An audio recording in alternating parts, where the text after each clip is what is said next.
Super star Krishna నటించిన మొత్తం సినిమాల్లో ఉత్తమ సినిమా అల్లూరి సీతారామరాజు అని చెప్పుకోవచ్చు. ఈ మూవీలో కృష్ణ అద్భుతంగా నటించాడు. నిజంగా అల్లూరి సీతారామరాజు ఇలాగే ఉంటాడేమో అనిపించేంతలా ఆయన పాత్రలో జీవించేశాడు. ఒక్కో డైలాగ్ కృష్ణ నోటిలో నుంచి బయటకు వస్తుంటే అవి తూటాల్లాగా వినిపించాయంటే అతిశయోక్తి కాదు. ఈ మూవీ టీవీలో వస్తే ఇప్పటికీ స్క్రీన్లకు అతుక్కోపోయి చూసేవారు ఉన్నారని చెప్పడంలో ఎలాంటి అతిశయోక్తి లేదు.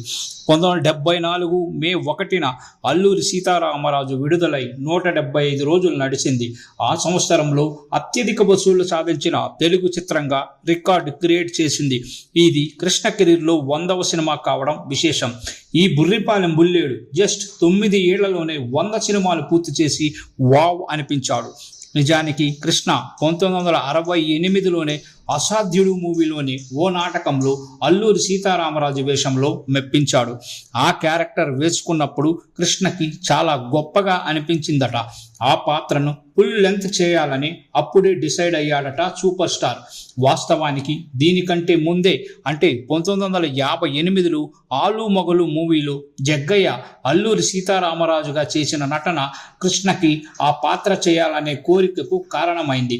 మరోవైపు పాత తరం డైరెక్టర్ తాతినేని ప్రకాష్ రావు ఏఆర్ఆర్ని హీరోగా పెట్టి అల్లూరి సీతారామరాజు బయోపిక్ను తీయాలని భావించాడట. అనుకోని కారణాల వల్ల అతను ఆ మూవీని తీయలేకపోయాడు. సీనియర్ ఎన్టీఆర్ కూడా అల్లూరి సీతారామరాజు జీవిత చరిత్ర ఆధారంగా ఒక సినిమా చేద్దామనుకున్నాడట. అంతేకాదు ప్రముఖ నాటక రచయిత పడాల రామారావుతో స్క్రిప్ట్ కూడా రెడీ చేయించాడట. కానీ ఎన్టీఆర్ ప్రయత్నాలు కూడా మధ్యలోనే ఆగిపోయాయి. ఇక శోభన్ బాబు కూడా అల్లూరి సీతారామరాజు జీవిత చరిత్రతో సినిమా చేద్దామని అనుకున్నాడు. కానీ ఆయనకు కూడా అది కుదరలేదు. వీరందరి ప్రయత్నాలు విఫలమైన కృష్ణ ప్రయత్నాలు మాత్రం సాధ్యమయ్యే దిశగా సాగాయి. ఆ బయోపిక్ని చేసే అదృష్టం కేవలం కృష్ణకు మాత్రమే ఉందనేలా అన్నీ కలిసి వచ్చాయి. సూపర్ స్టార్ కృష్ణ దిగ్గజ రచయిత త్రిపురనేని మహారథిని కలిసి అల్లూరి సీతారామరాజు జీవిత చరిత్రతో సినిమా చేద్దామనుకుంటున్నా, నువ్వు స్క్రిప్ట్ తయారు చేయాలని విజ్ఞప్తి చేశాడు. దానికి వెంటనే ఒప్పుకున్న మహారథి అంతకుముందు ఒప్పుకున్న సినిమా ప్రాజెక్టుల నుంచి తప్పుకున్నాడు. విప్లవ వీరుడు అల్లూరి సీతారామరాజు గురించి సమగ్రమైన రీసెర్చ్ చేసి ఖచ్చితమైన స్క్రిప్ట్ సిద్ధం చేశాడు.